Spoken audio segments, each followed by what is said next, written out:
Sejam muito bem-vindos ao primeiro Casaca News, a sua central de informações aqui do Papo Casaca.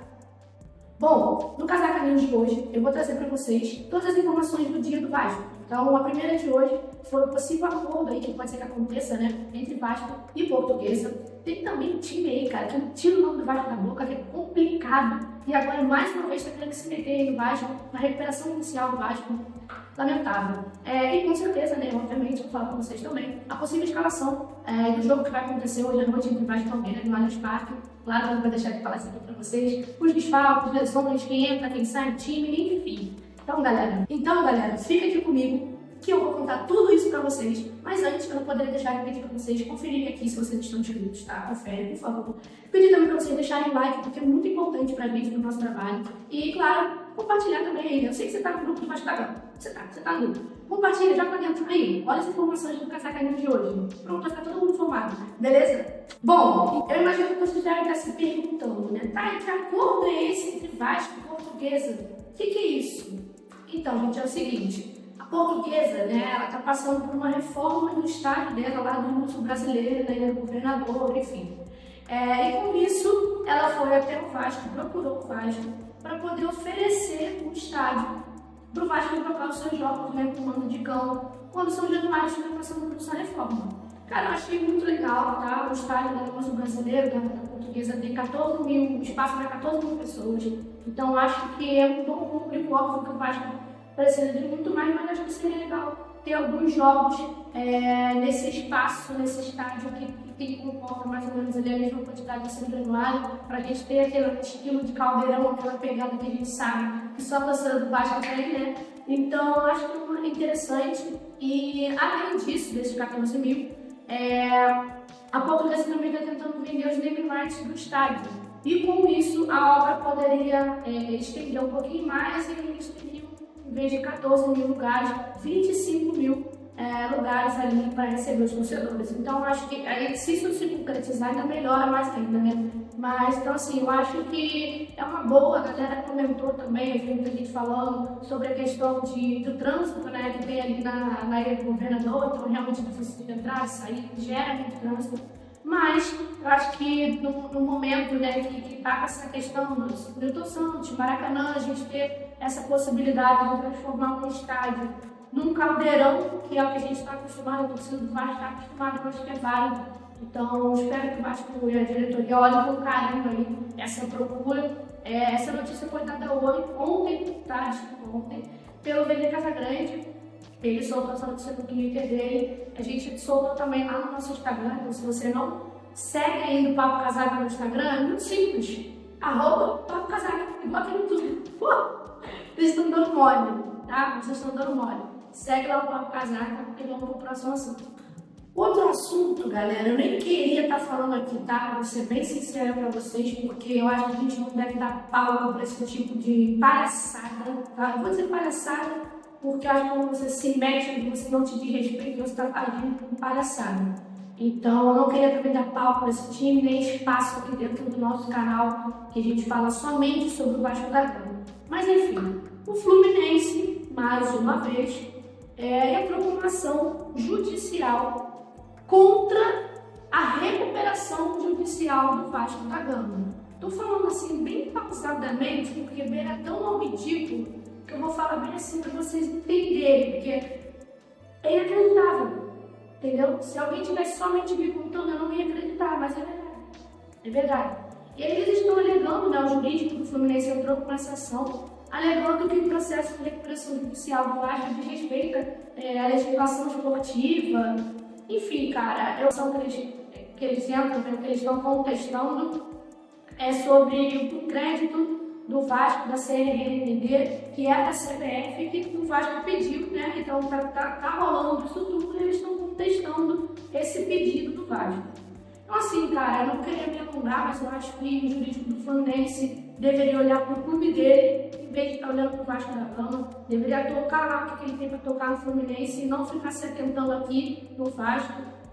Enfim, mas não é novidade, parece que é o clube que mais quer ser o Vasco da Gama na vida, é o Fluminense. Nunca vi um negócio igual. O clube já fez tudo contra a gente. Tudo. Desde o início, lá em 1923, 24, ele já estava agindo contra o Vasco. Então, não me surpreende esse tipo de atitude vindo do Fluminense. Mas eu acho que é lamentável, totalmente desnecessário, porque parece que você não quer que o seu rival esteja bem, esteja igual. Ele quer te ver assim, capengando ali, claro, mas não esportivamente, entendeu? Eles querem ver o Vasco sem dinheiro. Mas por que não quer que o Vasco fique igual? Por que não quer que o Vasco não olha só para o lado esportivo, que olha para o lado jurídico? Isso me deixa, sabe?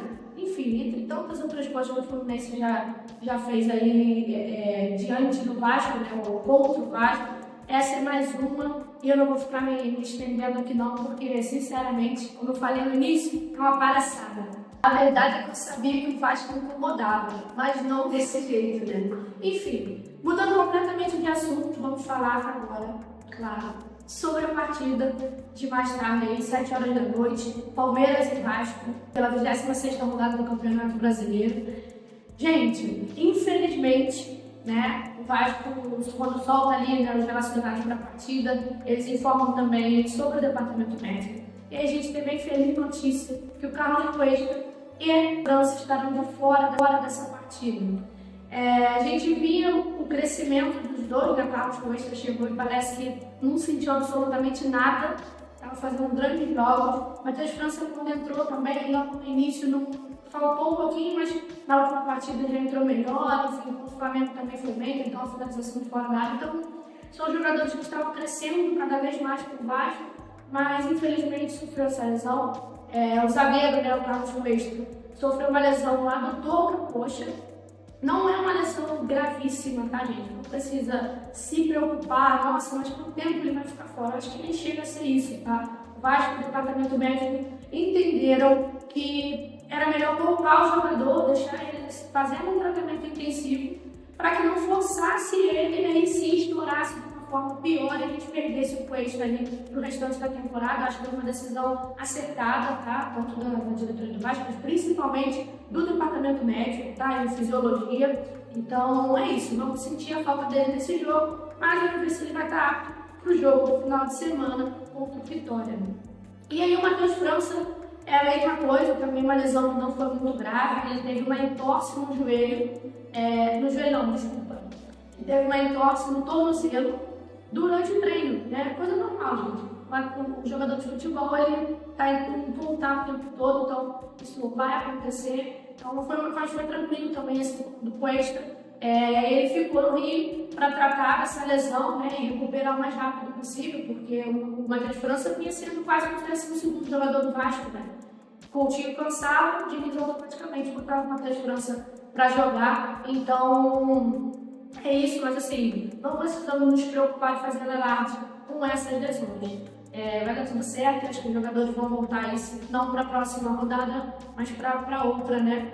Enfim, vamos aqui no Papo Casaca, tá geral mandando energias positivas para o Cuesta, para o Matheus França e para o Lucas Piton também, que ainda está no departamento médico do Vasco, tratando de sua lesão. E aí, eu acho que um ponto aqui que eu vou falar rapidinho, antes da gente passar a provável escalação, é que essa lesão do Matheus França, né, enfim, óbvio que eu não queria que ele ficasse lesionado.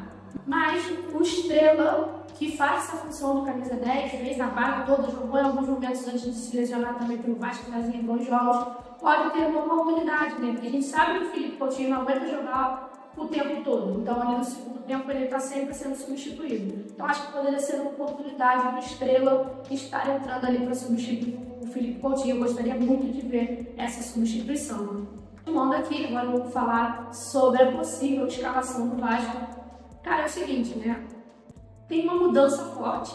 Eu vou falar o nome, vou terminar e depois eu volto, beleza? Então, vamos lá. Léo Jardim no gol, PH na lateral direita, Lucas Oliveira fazendo a zaga pelo lado direito, entrando no lugar do Carlos Cuesta, Robert Renan na esquerda, na zaga do lado esquerdo, e o Puma fazendo ali a lateral esquerda, como já vinha sendo aí os outros jogos.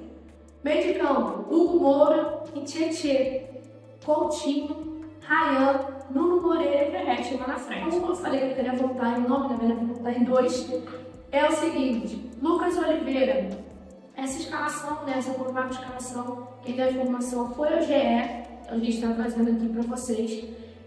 Sobre o jogador, cara, assim, completamente descartado do elenco do Vasco, ele vem agora recebendo chances, né?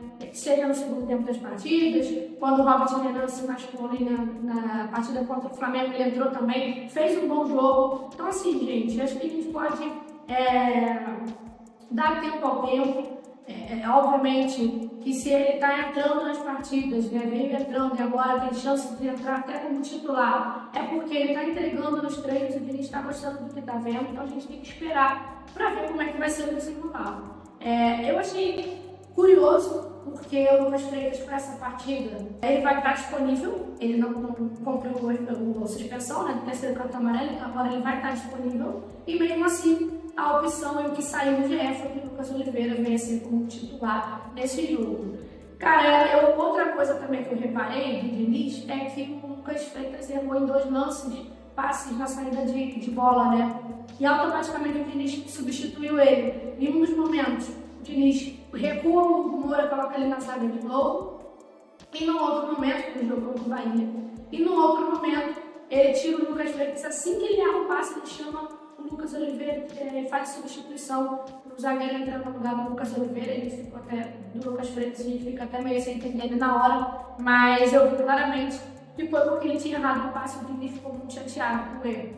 Então, assim, acho que ninguém tem cadeira cativa no Vasco. O Lucas Freitas veio fazendo ali, estava sendo titular, mas não é por isso que ele não pode ser substituído e que agora outro jogador, no caso o Lucas Oliveira, venha ter a chance no lugar dele, né? Seja preterido pelo Diniz no lugar dele. Mas é isso, galera. Vamos dar força pro Lucas Oliveira, não vamos fazer uma cobrança já de imediato, porque eu acho que ele está tendo chance, mas deve ser por seus méritos, vamos dizer assim. Nos jogos que ele entrou, eu não achei que ele tenha falhado em alguns lances, enfim. Achei que ele entrou firme, com segurança, ajudou baixo, tirou bola em cima da linha. Então, eu tô aqui para ver o que vai acontecer, depois eu reclamo, beleza? E uma notícia muito boa, obviamente, é a volta do Tietê, cara. Tietê é um volante que está acostumado com o estilo de jogo do Diniz, tem intimidade para entender 100% a leitura do que o Diniz pede ali dentro de campo. Então, é um jogador que agrega muito o elenco do Vasco. A gente estava, se ele não tivesse o titular da partida, seria o Matheus Carvalho. Então, que veio fazendo partidas ruins, bem abaixo do que ele apresentou no ano passado, quando foi exigido da minha lado do Moura. Então, eu espero de verdade que ele recupere o futebol dele. O mínimo que ele conseguiu apresentar foram algumas partidas ok, sabe? E ele não conseguiu apresentar ainda esse ano. Eu espero que ele se recupere, mas a volta do Tietê é muito positiva, cara. Então a gente tem que valorizar sim essa volta. Espero que faça um bom jogo, porque o Tietê é aquele cara, aquele motorzinho ali, né? Tá rodando o campo todo. Pode ajudar também o Coutinho com associações ali no meio de campo, porque ele melhora, obviamente, na saída de bola. Então, assim, é isso. Cauã Barros, esqueci de falar. Tá suspenso, tomou o terceiro cartão amarelo, não joga essa partida contra o Palmeiras, então o Moura vai fazer aí o primeiro volante aí do Vasco. Terminando o vídeo por aqui, eu espero de verdade que vocês tenham gostado do nosso primeiro Casaca News. Teremos milhares de outros ali, sempre que possível, tem notícia que a gente vai fazer aqui, trazer para vocês, beleza? Mais uma coisa que eu vou pedir para vocês não saírem do vídeo sem conferir se está inscrito aqui no canal, sem deixar o like e compartilhar, cara. Compartilha, porque é muito importante pra gente. E agora eu vou deixar uma pergunta pra vocês. Vocês gostaram dessa possível escalação do Vasco? Fariam alguma coisa de diferente? Deixa aqui nos comentários que eu quero saber. Eu vou ler e vamos estar todo mundo respondendo nos comentários também. Outra coisa muito importante. Não deixe de seguir a gente no Instagram, @papocasaca. Eu vou deixar aqui na descrição do vídeo todas as nossas redes sociais para vocês seguirem, se inscreverem. E outro, ative o sininho aqui, porque agora vocês sabem que a gente não terá só nossas lives de toda sexta-feira, mas também o nosso Casaca News. E hoje, uma surpresa, teremos o pós-jogo Vasco e Palmeiras. Acabou o jogo, mais 20 minutinhos, meia hora para a gente poder organizar tudo. Pós-jogo aqui no Papo Casaca, estarei presente junto com o meu amigo Grafite e eu conto com todos vocês, beleza? Beijo para vocês, até a próxima.